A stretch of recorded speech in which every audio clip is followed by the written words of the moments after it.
Shalom, Bapak Ibu Saudara-saudara yang dikasihi Tuhan Allah. Sangat senang kita bertemu kembali lewat kanal YouTube ini. Mari kita mendengarkan firman Tuhan. Terlebih dahulu kita berdoa. Anugerah dan damai sejahtera dari Allah Bapa dan dari anaknya Tuhan Yesus Kristus menyertai saudara-saudara sekalian. Amin. Firman Tuhan hari ini diambil dari 2 Petrus 3 ayat yang ke-9. Tuhan tidak lalai menepati janjinya. Sekalipun ada orang yang menganggapnya sebagai kelalaian, tetapi ia sabar terhadap kamu, karena ia menghendaki supaya jangan ada yang binasa, melainkan supaya semua orang berbalik dan bertobat. Demikian firman Tuhan. Topik renungan kita, ketertundaan sebagai kesempatan untuk bertobat. Saudara-saudara yang terkasih, teks ini sangat sering dipakai untuk menolak doktrin Alkitabiah tentang predestinasi dan tentang pemilihan. Konsep keselamatan yang diberikan oleh Tuhan Allah kepada umatnya ini merupakan hak absolut dari Tuhan Allah kepada kita. Tapi saudara-saudara, ada kelompok yang disebut dengan universalisme mengajarkan doktrin palsu yang mengatakan bahwa setiap orang pada akhirnya akan diselamatkan. Tidak ada yang masuk neraka. Artinya dari sini juga seolah-olah neraka itu tidak ada. Saudara-saudara, Petrus menyampaikan firman ini kepada jemaat waktu itu, orang-orang yang percaya kepada Kristus. Memang di tengah-tengah pada waktu itu sedang berkembang ajaran-ajaran palsu. Sedang berkembang yang namanya pengajar-pengajar sesat. Mereka mengajarkan yang tidak benar tentang hari esok. Mereka mengejek. Dikatakan saudara-saudara di ayat 3, di manakah janji tentang kedatangannya itu? Sebab sejak bapa-bapa leluhur kita meninggal, segala sesuatu tetap seperti semula pada waktu dunia diciptakan. Untuk itu, jangan kita menjadi takut menghadapi mereka karena ejekan-ejekan mereka dan mengatakan itu tidak benar. Saudara-saudara, Petrus mengatakan bahwa bagi Tuhan, saudara-saudara, satu hari itu sama dengan 1000 tahun. Dan 1000 tahun sama dengan satu hari. Artinya saudara-saudara, waktu itu memang kita tidak tahu akan terjadi. Dan kita hanya diharapkan tetap setia menanti bahwa kita akan ditemukan dengan tak bercacat. Yang kedua dari teks ini yang bisa kita lihat adalah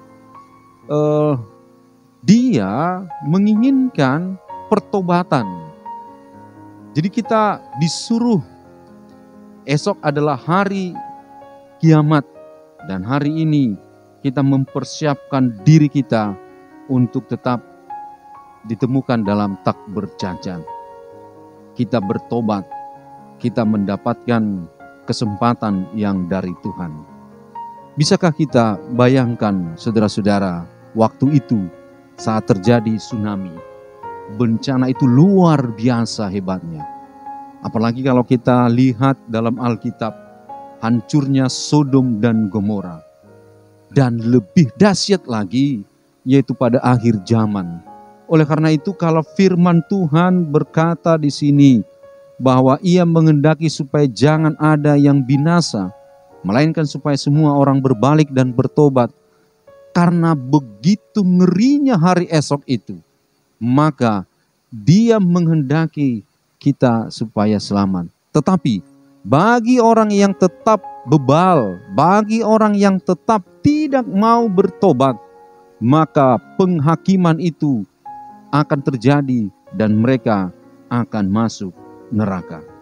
Saudara-saudara yang dikasihi Tuhan, kematian kita juga merupakan masa akhir kita di dalam dunia ini untuk nanti segera menuju akhir zaman.